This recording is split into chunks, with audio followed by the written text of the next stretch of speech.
Hello everyone, welcome to my channel. तो आज का जो हमारा टॉपिक है properties of multiplication of rational number. मेरे इस वीडियो में हम लोग देखेंगे कि रैशनल नंबर में मल्टीप्लिकेशन कैसे करते हैं, उनकी प्रॉपर्टीज़ देखेंगे एंड साथ में हम लोग कुछ एग्जांपल्स देखेंगे।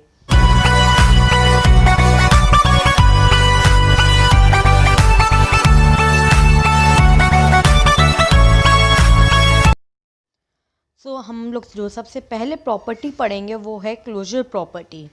ये क्या कहता है? The product of to rational number is always a rational number. दो रैशनल नंबर को जो प्रोडक्ट होता है वो हमेशा रैशनल नंबर होता है। If a upon b and c upon d are two rational numbers then a upon b into c upon d is also a rational number. हम लोग ने यहाँ पे दो रैशनल नंबर लिया है। Suppose a upon b and c upon d, ये दो रैशनल नंबर है। इनका जो प्रोडक्ट हम लोग निकालेंगे, जो प्रोडक्ट आएगा वो भी हमारा रैशनल नंबर होगा। हम लोग इसको एग्जाम्पल के साथ देखेंगे। एग्जाम्पल में मैंने लिया है -2/5 इंटू 10/3। ये दोनों हमारा रैशनल नंबर है। तो इनका जो प्रोडक्ट है, यानी हम लोग प्रोडक्ट कैसे करते हैं, यहाँ पे न्यूमरेटर से न्यूमरेटर मल्टीप्लाई करते हैं, डिनोमिनेटर से डिनोमिनेटर। तो -2 इंटू 10 किया एंड 5 इंटू 3 किया। तो जो मल्टीप्लाई करने पे जो रिज़ल्ट आया वो क्या है? -20/15। अब ये तो हमारा प्रोडक्ट है। अब प्रोडक्ट में हम लोग देख रहे हैं कि ये हमारा स्टैंडर्ड फॉर्म में नहीं है। तो इन दोनों में स्टैंडर्ड फॉर्म में कॉमन फैक्टर क्या है? 5। तो हम लोग इसे 5 से कट कर देंगे। तो हमारा ये रैशनल नंबर क्या बन गया? -4/3। यानी -4/3 जो है हमारा रैशनल नंबर है, और -2/5 इंटू 10/3 भी हमारा रैशनल नंबर था। सेकेंड प्रॉपर्टी हम लोग पढ़ेंगे कॉम्यूटेटिव लॉ। ये क्या कह रहा है? The product of to rational number is always same if multiplied in any order. दो रैशनल नंबर का जो प्रोडक्ट होगा वो हमेशा सेम होगा अगर उसको किसी भी ऑर्डर में मल्टीप्लाई करें। If a upon B and c upon D are two rational number, हम लोग यहाँ पे सपोज किए कि a upon B and c upon D दो रैशनल नंबर है, तब a upon B into C upon D ये किसके इक्वल होगा? c upon D into A upon B के इक्वल होगा, क्योंकि हम लोग इसको किसी भी ऑर्डर में मल्टीप्लाई करें रिजल्ट हमारा हमेशा सेम होगा। हम लोग इसे छोटे से एग्जाम्पल के साथ देखेंगे। यहाँ पे जैसे हमने 5 इंटू 3 किया 15, अब चाहे हम 5 इंटू 3 करें चाहे 3 इंटू 5 करें, रिजल्ट सेम आएगा, यानी 15 आएगा। यहाँ पे एग्जाम्पल के साथ देखेंगे। एग्जाम्पल पे मैंने लिया है यहाँ पे -3/5 इंटू 6/7। इन दोनों को जब हम लोग प्रोडक्ट कर रहे हैं, यानी -3 इंटू 6 कर रहे हैं एंड 5 इंटू 7 कर रहे हैं, तो इन दोनों को मल्टीप्लाई किया तो हम लोग का रिजल्ट क्या है? -18/35। ये हमारा ऑलरेडी स्टैंडर्ड फॉर्म में है, यहाँ पे कोई कॉमन फैक्टर नहीं है। फिर हम लोग इसी को रीअरेंज कर दे रहे हैं, यानी 6/7 इंटू -3/5 कर दे रहे हैं। तो यहाँ पे मल्टीप्लाई करने पे जो रिज़ल्ट आ रहा है -18/35।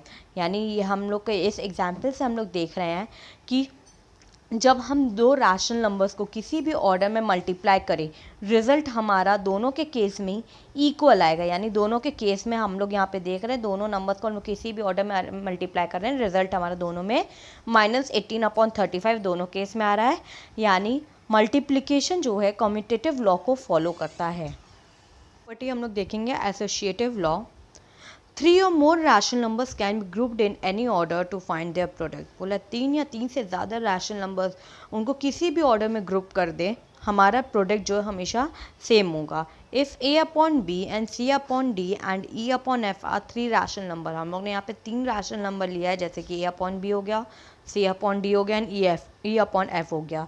तो हम लोग यहाँ पे देख रहे हैं जब a upon B into C upon D करें, पहले हम लोग ने इन दोनों को ग्रुप करके प्रोडक्ट निकाला, फिर उसके प्रोडक्ट को हम लोग e अपॉन f से मल्टीप्लाई कर रहे हैं। तो हम लोग यहाँ देख रहे हैं, या फिर हम c upon D into E upon F को ग्रुप करके हम प्रोडक्ट कर रहे हैं a अपॉन बी से। तो हमारा दोनों के केस में रिजल्ट जो है सेम आएगा।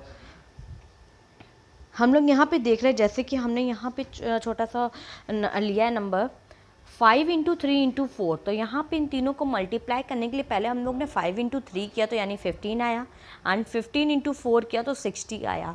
इसी तरह यहाँ पे अब हम लोग 3 और 4 को ग्रुप बना रहे हैं, तो 3 4 का कितना हुआ 12, 12 5 हुआ 60। तो अब हमारा देख रहे हैं कि हम लोग किसी भी ऑर्डर में इनको ग्रुप करके मल्टीप्लाई कर रहे हैं तो रिजल्ट हमारा दोनों के केस में सेम आ रहा है। हम लोग इसे यहाँ पे एग्जाम्पल के साथ देखेंगे। एग्जाम्पल में मैंने लिया है 5/2 इंटू 3/4 इंटू 6/11। इन तीनों को हम लोग प्रोडक्ट करेंगे। तो प्रोडक्ट करने के लिए सबसे पहले हम लोग 5/2 इंटू 3/4 को ग्रुप किया है। तो ग्रुप करने पे इन लोग का जो प्रोडक्ट आया वो है 15/8। अब 15/8 को हम लोग मल्टीप्लाई करेंगे 6/11 से।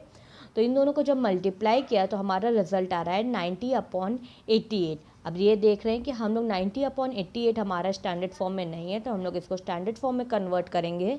तो कन्वर्ट करने पे आ रहा है ये 45/44। अब हम लोग नेक्स्ट स्टेप में क्या करेंगे, अब इसी को हम लोग 3/4 इंटू 6/11 को ग्रुप करके मल्टीप्लाई करेंगे 5/2 से। तो ग्रुप करके जो प्रोडक्ट आया यहाँ पे वो कितना है 18/44। अब 18/44 को हम लोग 5/2 से मल्टीप्लाई करेंगे तो रिजल्ट क्या आ रहा है यहाँ पे अगेन 90/88 आ रहा है। ये भी हमारा स्टैंडर्ड फॉर्म में नहीं है, इसको हम लोग ने कन्वर्ट किया यानी 45/44। तो यहाँ पे हम लोग देख रहे हैं कि जब तीन रैशनल नंबर्स को किसी भी ऑर्डर में अरेंज करके ग्रुप करके मल्टीप्लाई कर रहे हैं तो रिजल्ट जो है दोनों के केस में सेम आ रहा है। तो यानी मल्टीप्लिकेशन जो है एसोसिएटिव लॉ को फॉलो कर रहा है। नेक्स्ट प्रॉपर्टी देखेंगे हम लोग प्रॉपर्टी 4 यानी कि मल्टीप्लिकेटिव आइडेंटिटी। इसमें क्या कह रहे हैं, any rational number multiplied by 1 the product is the number itself. कोई भी रैशनल नंबर 1 से जो मल्टीप्लाई होता है, जो उनका प्रोडक्ट होता है वो नंबर खुद ही होता है answer. This is multiplicative identity of rational number. If A upon B is any rational number, हम लोग ने यहाँ पे एग्जाम्पल पे लिया है ए अपॉन बी, ये कोई हमारा रैशनल नंबर है। तो जब ए अपॉन बी हमारा 1 से मल्टीप्लाई हो रहा है तो रिजल्ट क्या हो रहा है ए अपॉन बी हो रहा है। छोटा सा एग्जाम्पल देखते हैं, जैसे 5 हमारा 1 से मल्टीप्लाई होता है तो 5 1 ज़ा 5 होता है।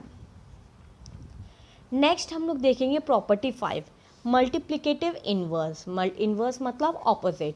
If A upon B and B upon A are two rational number, हम लोग ने A upon B and B upon A दो रैशनल नंबर लिया है, then A upon B into B upon A is equals to 1। यानी ये दोनों rational number आपस में जब कटेंगे तो रिजल्ट क्या होगा 1 हो गया। यहाँ से b कैंसिल हो गया, a से a कैंसिल हो गया। This is the multiplicative inverse of rational number. ये मल्टीप्लिकेटिव इनवर्स बता रहा है। फिर हम लोग प्रॉपर्टी 6 क्या देखेंगे, distributive property. Multiplication of a rational number is distributive over addition and subtraction. बोल रहा है जो मल्टीप्लिकेशन है जो है एडिशन और सब्ट्रैक्शन दोनों को डिस्ट्रीब्यूट कर सकता है। If a upon B, c upon D and e upon f are 3 rational number, यहाँ हमने 3 रैशनल नंबर लिया है, तब हम लोग इसको कैसे लिख सकते हैं a into C upon D plus e upon f। यहाँ पे कहने का मतलब क्या कह रहा है, c upon D plus e upon f का जो सम है वो मल्टीप्लाई हो रहा है a अपॉन बी से। तो इसको हम लोग इसको डिस्ट्रीब्यूट कर सकते हैं, यानी कि ब्रैकेट के बाद मल्टीप्लिकेशन साइन है तो हम लोग इसको डिस्ट्रीब्यूट करके यानी a upon B into C upon D लिख सकते हैं। और यहाँ पे प्लस साइन है तो हम लोग ने प्लस रख के a upon B into E upon F के तौर पे यहाँ पे लिख सकते हैं। ये हो गया हमारा मल्टीप्लिकेशन ओवर एडिशन। हम लोग यहाँ पे सब्ट्रैक्शन के साथ भी और देख लेंगे, a upon B into C upon D minus E upon F. अब यहाँ पे पहले C upon D minus E upon F का जो डिफरेंस है वो a अपॉन बी से माइनस हो रहा है, मल्टीप्लाई हो रहा है। तो यहाँ पे जो प्रोडक्ट है वो किसके इक्वल होगा, ये डिस्ट्रीब्यूट करेंगे हम लोग a अपॉन बी को c अपॉन डी से मल्टीप्लाई करके, फिर यहाँ पे माइनस साइन है माइनस लगा दिया, a अपॉन बी को e अपॉन एफ से मल्टीप्लाई कर देंगे। तो हम लोग यहाँ पे एग्जाम्पल के साथ देखेंगे। एग्जाम्पल पे मैंने लिया है 3/7 इंटू 4/5 प्लस 7/20। हम लोग ने इस तरीके से यहाँ पे लिया है। अब हम लोग क्या करेंगे, इसको डिस्ट्रीब्यूट करेंगे।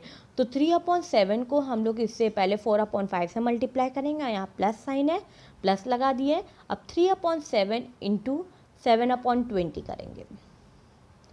अब हम लोग इधर देख रहे हैं, पहले चाहे हम लोग इधर RHS को देखिए, यहाँ पे 5 और 20 का LCM लिया तो 20, 5 को 20 से डिवाइड किया तो यानी 4, 4 4 ज़ा 16 प्लस 20 को 20 से डिवाइड किया 1, 1 7 ज़ा 7। ठीक है, अब हम लोग LHS को देखेंगे। यहाँ पे तो इन दोनों को मल्टीप्लाई करेंगे, 3 4 ज़ा 12 एंड 7 5 ज़ा 35, यहाँ पे प्लस साइन है, प्लस लगाएंगे, एंड 3 7 ज़ा 21 एंड 7 20 ज़ा 140।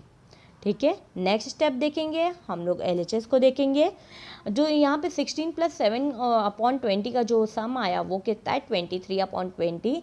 अब इन दोनों को हम लोग मल्टीप्लाई करेंगे और RHS में यहाँ पे देखेंगे। अब 35 और 140 का LCM लिया तो हम लोग ने देखा 140 है। अब 35 को 140 से डिवाइड किया तो कितना आया 4 4 12 ज़ा 48 प्लस 140 को जब 140 से डिवाइड किया तो 1 आया, 121 ज़ा 21। नेक्स्ट हम लोग देखेंगे, अब यहाँ पे 3/7 इंटू 23/20 को मल्टीप्लाई करेंगे तो यानी 69/140 आया। और RHS में हम लोग देख रहे हैं जब 48 + 21 कर रहे हैं तो यहाँ पे भी 69/148 आया, यानी कि हमारा जो मल्टीप्लिकेशन है वो डिस्ट्रीब्यूटिव प्रॉपर्टी को भी फॉलो कर रहा है। जल्दी मिलते हैं हमारे नेक्स्ट वीडियो के साथ। Thank you.